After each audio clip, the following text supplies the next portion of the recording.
આદિવાસી વ્લોગમાં ફરી તમારું હાર્દિક સ્વાગત છે। તો આજે એક ફરી નવા વ્લોગ સાથે આપણે આવી ગયા છીએ। આજનો વ્લોગ છે આપણો ભાવનગરમાં આવેલું બગદાણા ધામ।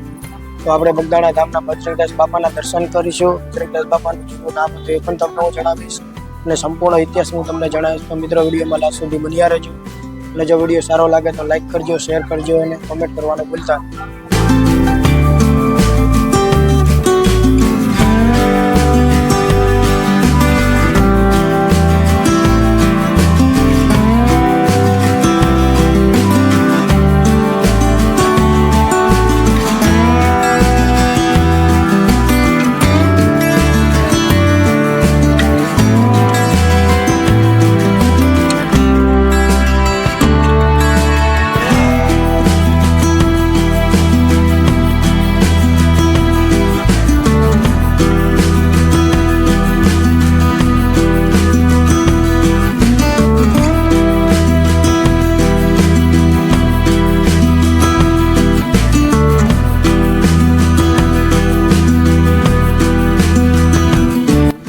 તો મિત્રો આજે આપણે આવી ગયા છીએ ભાવનગરમાં આવેલું બગદાણા તીર્થધામ।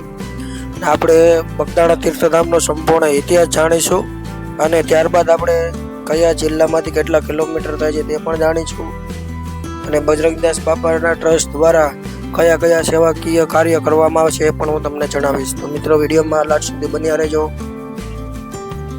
તો તમને સૌપ્રથમ હું જણાવીશ કે ભાવનગરથી બગદાણા કેટલા કિલોમીટર થાય છે। ભાવનગરથી બગદાણા 79 કિલોમીટર થાય છે। પાલીતાણાથી બગદાણા 39 કિલોમીટર થાય છે। અમરેલીથી બગદાણા 93 કિલોમીટર થાય છે। વેરાવળથી બગદાણા 213 કિલોમીટર થાય છે। મહુવાથી બગદાણા 33 કિલોમીટર થાય છે। અમદાવાદથી બગદાણા 250 કિલોમીટર થાય છે। રાજકોટથી બગદાણા 192 કિલોમીટર થાય છે। તળાજાથી બગદાણા 29 કિલોમીટર થાય છે। સુરતથી બગદાણા 430 કિલોમીટર થાય છે। તો મિત્રો આ આશરે અંતર મેં તમને જણાવ્યું છે। તો કોઈ પણ બગદાણા તીર્થધામમાં દર્શન માટે આવવું હોય તો હરેક જગ્યાએથી કેટલા કિલોમીટર થાય છે એ તમને મેં જણાવ્યા।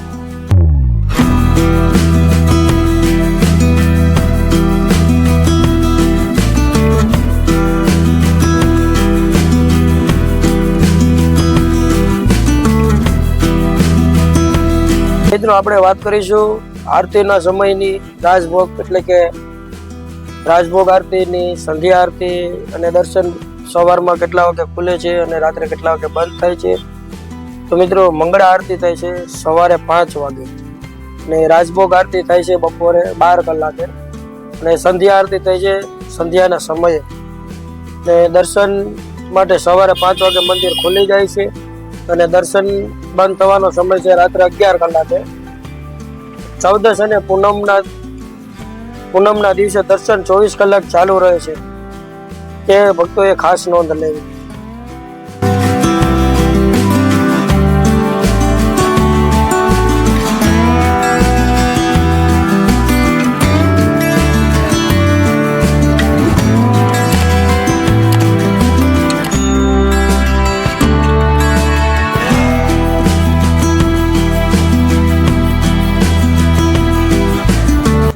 તો મિત્રો આપણે હવે બજરંગદાસ બાપાના સંપૂર્ણ ઇતિહાસની શરૂઆત કરીશું। આંખ થકી આશીષ દે, શબ્દોની ભાષા મૌન, આચરણથી ઉપદેશ ગુરુ વિના આપે કોણ। પરમ પૂજ્ય સદગુરુદેવ શ્રી બજરંગદાસ બાપાએ પોતાના જીવનકાળ દરમિયાન ક્યારેય જાહેર પ્રવચન કે ઉપદેશ આપ્યા જ નથી। બાપુનું જીવન એ જ તેમના ઉપદેશ। ફક્ત તેમની આરતી નજર પડે ત્યાં સુધી આશીર્વાદનો ધોધ વહે। આવું સમર્થન સદગુરુ વિના બીજું કોણ આપી શકે। પૂજ્ય બાપાશ્રીના માતાશ્રીનું નામ શિવકુંવરબા હતું તેમજ પિતાશ્રીનું નામ હીરાદાસજી હતું। ઈસવીસન 1941 થી 42 આસપાસ બગદાણા ગામમાં પરમ પૂજ્ય સદગુરુદેવ શ્રી બજરંગદાસ બાપાનું આગમન થયું ત્યારે બગદાણા ગામ અતિશય પછાત હતા। વ્યવસ્થાની દ્રષ્ટિએ સાધનથી પણ ન પહોંચી શકાય તેવું ગામ હતું। ઈસવીસન 1958માં વિનોબા ભાવે દ્વારા ભારતભરમાં પરોજ્યોતિના ઉદાન ચળવળનું આંદોલન ચલાવવામાં આવ્યું ત્યારે બાપાશ્રીએ જમીન ખરીદી કરી જમીન ભૂદાનમાં અર્પણ કરી દીધી। બાપાશ્રીનો રાષ્ટ્રીય પ્રેમ પણ અદભુત હતો। ઈસવીસન 1962નું ચીનનું યુદ્ધ અને 1965માં પાકિસ્તાન સાથેની લડાઈ વખતે આશ્રમની કેવળ જમીન જ નહીં પરંતુ માલ સામાન, આશ્રમના વાસણો અને પોતાની બંડી સહિતનું લીલામણ કરી જેટલી પણ રકમ આવેલી તે રકમ કલેક્ટરશ્રી દ્વારા રાષ્ટ્રીયના સંરક્ષણ ફંડમાં અર્પણ કરવામાં આવી. બાપાના શરીર શાંત થયા પછી ઈસવીસન 1999માં કારગિલ યુદ્ધ થયું હતું. શ્રી બજરંગદાસ સીતારામ સનાતન સંસ્થાએ પૂજ્ય બાપાશ્રીનો માર્ગ કાયમ રાખવા સંરક્ષણ ફંડમાં પાલિતાણા ખાતે તત્કાલીન ઉપ વડાપ્રધાન માનનીય શ્રી લાલકૃષ્ણ અડવાણીને 11 લાખનું યોગદાન કરેલું હતું. કોરોના કાળ દરમિયાન મુખ્યમંત્રી શ્રી રાહત ફંડમાં 25 લાખનું કોરોનાગ્રસ્તની સહાય માટે યોગદાન આપેલું તેમજ કોરોનાના સમયમાં પૂર્ણ સમય સુધી આશ્રમ દ્વારા ફૂડ પેકેટ પણ આપવામાં આવતા હતા. બાપાશ્રીનો વિદ્યાર્થી પ્રેમ પણ અદ્ભુત હતો. પૂજ્ય બાપાની હયાતી દરમિયાન ઈસવીસન 1975 થી 76માં બગદાણા ખાતે હાઈસ્કૂલ બનાવવામાં આવી હતી અને ગામના પંચાયતને સમર્પિત કરવામાં આવી હતી. પૂજ્ય બાપા રાષ્ટ્રીય કાયદાઓનું સુસ્તપણે પાલન કરતા અને પાલન કરાવતા. હાલમાં પણ બાપાના પર્યાવરણ પ્રેમનો તેમના સ્વયંસેવકો ભક્તો દ્વારા ગુરુ પૂર્ણિમા 2024 ગઈ ત્યાર સુધીમાં 35,000 થી પણ વધારે વૃક્ષોનું વૃક્ષારોપણ કરવામાં આવ્યું. બાપાની 50મી પુણ્યતિથિ સુધીમાં 1 લાખ વૃક્ષોનું વૃક્ષારોપણ કરી જતન કરવાનો સંકલ્પ કરવામાં આવ્યો છે. તો હવે આપણને અહીંયા જે સ્વયંસેવક તરીકે કામ કરે છે તે આપણને માહિતી આપશે. મારું નામ વજુભાઈ પટેલ, રહેવાનું ભાવનગર. દર પૂનમે સેવા આપવા આવું છું. 14 ના પૂનમ 2 દી બાપાના અને થાય એટલી સેવા કરીએ છીએ. બાકી જેવી બજરંગદા બાપાની મહેરબાની. મારું નામ આનંદભાઈ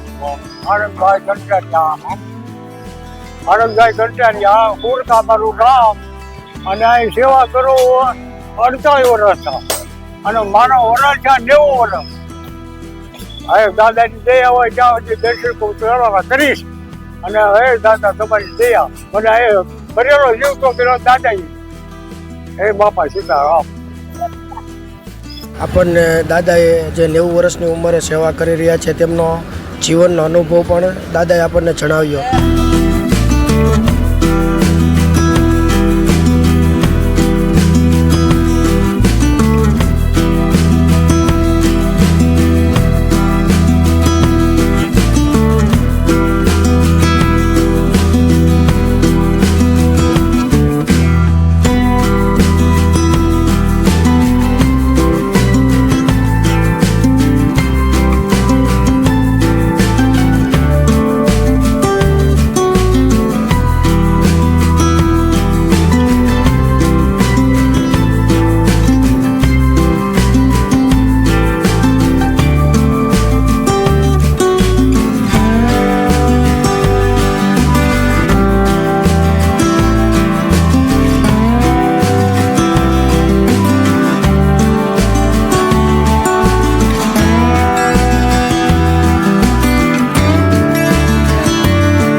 બગદાણા ગામમાં બજરંગદાસ બાપાનો આશ્રમ આવેલો છે.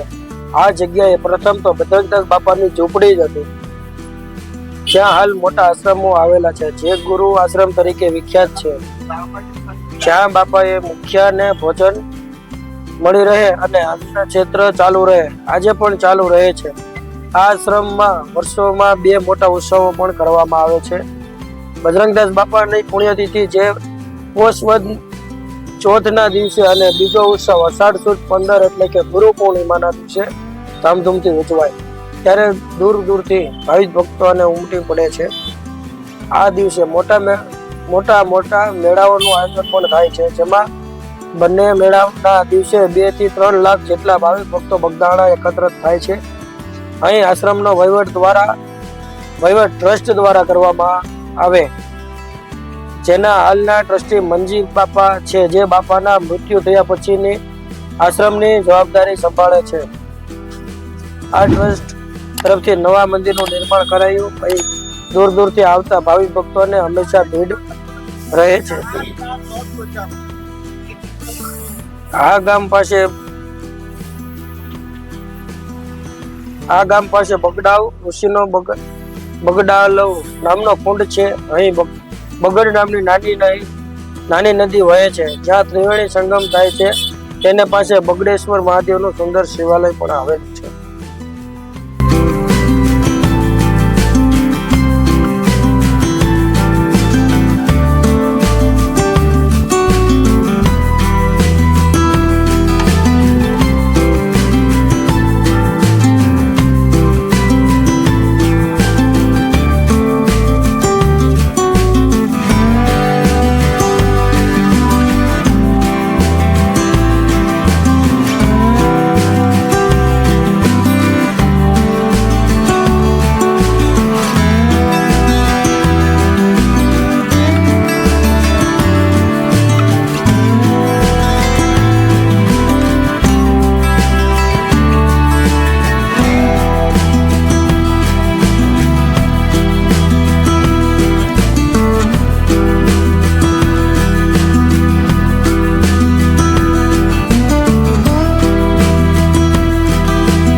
હવે આપણે વાત કરીશું બગદાણા અતિથિ ગૃહની.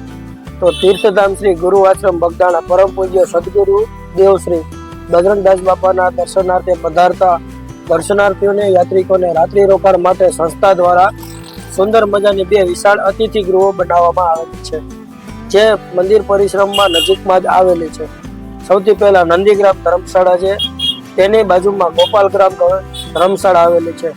ધર્મશાળામાં રાત્રિ રોકાણ માટે દરેક દર્શનાર્થી યાત્રિકોને માટે સામાન વ્યવસ્થા અને વહેલા તે પહેલા ધોરણે નિઃશુલ્ક સેવા પૂરી પાડવામાં આવે છે. આવનારા ટૂંક સમયમાં 300 થી પણ વધારે રૂમ ધરાવતું ભવ્ય અતિથિ ગૃહ નિર્માણ થવા જઈ રહ્યું છે. રૂમ બુકિંગ કે ધર્મશાળા વિશે વધુ માહિતી માટે સંપર્ક નંબર હું તમને જણાવું છું.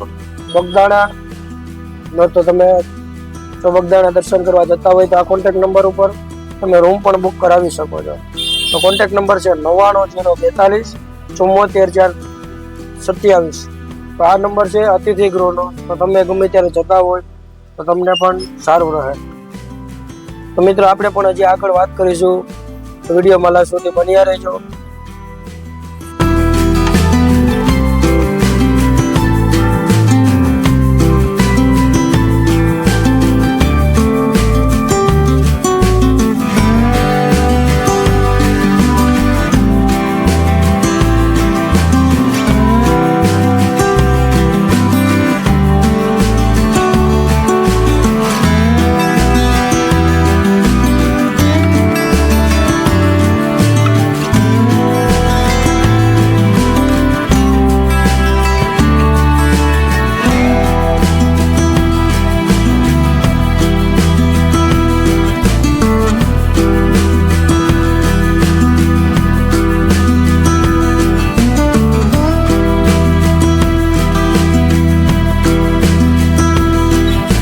તો આપણને ભોજનશાળામાં સેવા આપતા સ્વયંસેવક આપણને માહિતી આપશે. ફરીથી 35 વર્ષ બાપાની સેવામાં આવું તો અને બાપાએ ખૂબ લાભ. આ બાપા દુખિયાના દુઃખ ભાંગે બાપા, સમજ્યા? બાપાનો ઈ પડસા છે. ગમે ઈ સેવા કરે તો બાપા તમારે આવી ઊભા રહે. તમારા ઘરમાં આ કોઈ દવાખાનું ન આવે, કોઈ રોગ ડોગ ન આવે.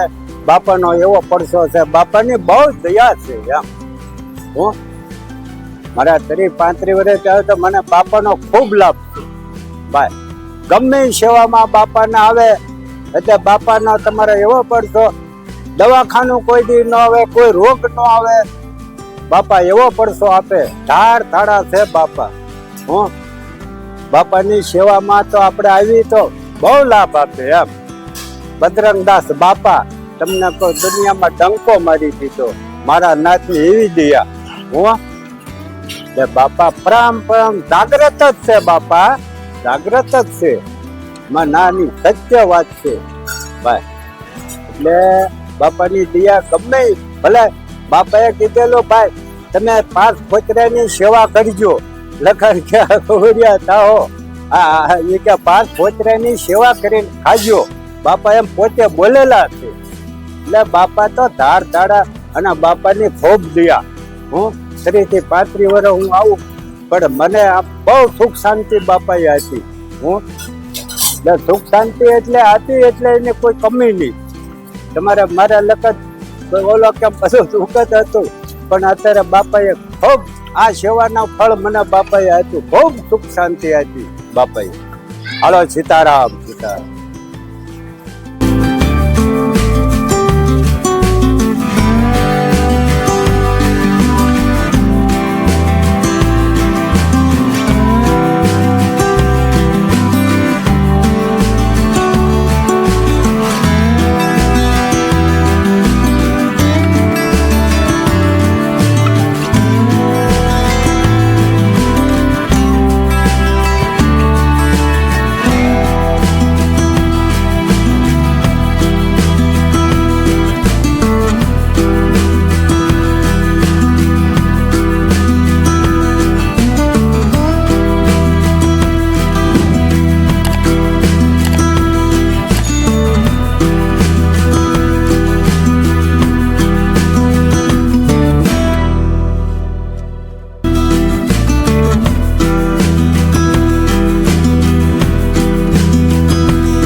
બાપાના મંદિરના દર્શન કર્યા અને ત્યાંનો આપણે ઇતિહાસ પણ જાણ્યો. મિત્રો આવા જ નવા વિડીયો જોવા માટે અમારી નાનવડી યુટ્યુબ ચેનલને સબસ્ક્રાઈબ કરજો, લાઈક કરજો અને શેર કરજો. અને નવા વિડીયો સાથે ફરી મળીશું.